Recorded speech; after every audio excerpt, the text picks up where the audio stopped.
तर नमस्कार मंडळी, आपल्याकडे जी गाडी आली आहे ती रायगडवरून आली आहे. सर आपल्या बरोबर आहेत, गाडीचे जे ओनर आहेत ते बरोबर आहेत. आणि आमच्याकडे बऱ्याच वेळा लांबून गाड्या येतात, पण मी सांगायचं विसरतो. आज जसं सांगतोय की रायगडवरून आली आहे, तशी बऱ्याच वेळा नाशिक किंवा इतर भागातून गाड्या येतात, मी सांगायचं विसरतो बऱ्याच वेळा. म्हणजे त्याचा उल्लेखच राहून जातो की कुठून आली आहे गाडी. तर आता गाडी सर रायगडवरून आली. रायगडमध्ये कुठे एक्झॅक्ट? नागोठणे. नागोठणे म्हणून आली. तर सरांची गाडी रेनॉल्ट ट्रायबर 2024 मॉडेल आहे.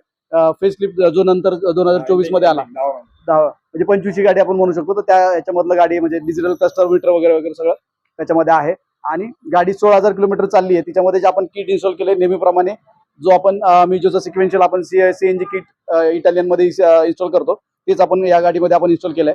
आणि सरांनी फिटिंग क्वालिटी वगैरे सगळं बघितलं, म्हणजे फिटिंग करत असताना सरांनी बघितलंय, फिटिंग बघितली आहे, गाडी चालवली आहे. तर आपण काय करू की सरांकडनं सरांचा जो एक्सपिरियन्स आहे फिटिंग क्वालिटी बद्दल किंवा तो जो गाडीचं चालवल्यानंतर परफॉर्मन्स वगैरे कसा आलाय तर सरांकडनं जाणून घेऊ.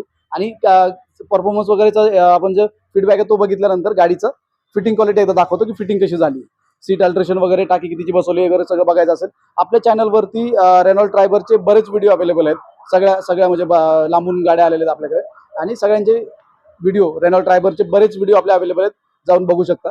सर आता मला तुम्ही सांगा की गाडी आता फिटिंग क्वालिटी बघितली, फिटिंगवर तुम्ही खूप रिसर्च केलाय, तर तो रिसर्च बघितल्यानंतर आता फिटिंग बघितल्यावर कसं वाटतं? फिटिंगवर मी रिसर्च भरपूर केला, म्हणजे दिल्लीचे व्हिडिओ बघितल्यात, आपल्या पुण्याच्या बारामती साईडच्या तिकडच्या बघितल्यात, पण तुमचे व्हिडिओ बघितले आणि मला खूप आवडला, म्हणून तुमच्याशी कॉन्टॅक्ट केला मी 6 महिन्यापूर्वी. आणि ते आता डिसाईड घेतलं, म्हणजे हे 1.5 वर्षांनी मी डिसाईड केलं गाडी बसायचं म्हणून. फिटिंग 1.5 वर्षापासून मग तुम्ही वाट बघताय, म्हणजे गाडी घेतल्यापासून त्याच्यानंतर तुम्ही हे केलं. मग आता फिटिंग क्वालिटी कशी वाटली? एक नंबर. कंपनी शोरूमचे जे मला नंबर दिलता ना त्याविषयी भारी आहे, हे चांगलं वाटतं. चांगलं वाटलं. त्याचं बघितलं असेल तुम्ही, त्यांचं बघितलं मी, ते मला आवडलं नाही, पण तुम्हाला तुमच्याकडे फिटिंग क्वालिटी वगैरे एक व्यवस्थित. नंबर. आता आपण गाडी पण चालवली आहे, गाडी चालवल्यानंतर जो परफॉर्मन्सचा एक्सपिरियन्स होता तुम्हाला कसं वाटलं? म्हणजे चालवल्यावर पहिल्यांदा मला असं वाटतं सीएनजी 19-20 फरक पडेल, पण उलट पेट्रोलपेक्षा जास्त परफॉर्मन्स मिळतो. होतं ना, म्हणजे एकदम असं fresh. बरंच. हो. म्हणजे आता आपल्याकडे तुम्ही जर आपले जे व्ह्यूअर्स आहेत त्यांनी बघितलं, बऱ्याच वेळा कमेंट येतात आम्हाला की तुम्ही कसं काय म्हणता पेट्रोलपेक्षा चांगलं येतं वगैरे. तर एक नाही अनेक व्हिडिओ ड्रायव्हरचे आपल्याला बघायला मिळतील की ज्याच्यामध्ये कस्टमर म्हणतंय की ते पेट्रोलपेक्षा चांगला परफॉर्मन्स होतो रेनॉल्ट ड्रायव्हरमध्ये. पर्टिक्युलरली आपण रेनॉल्ट ड्रायव्हर बद्दल बोलतोय.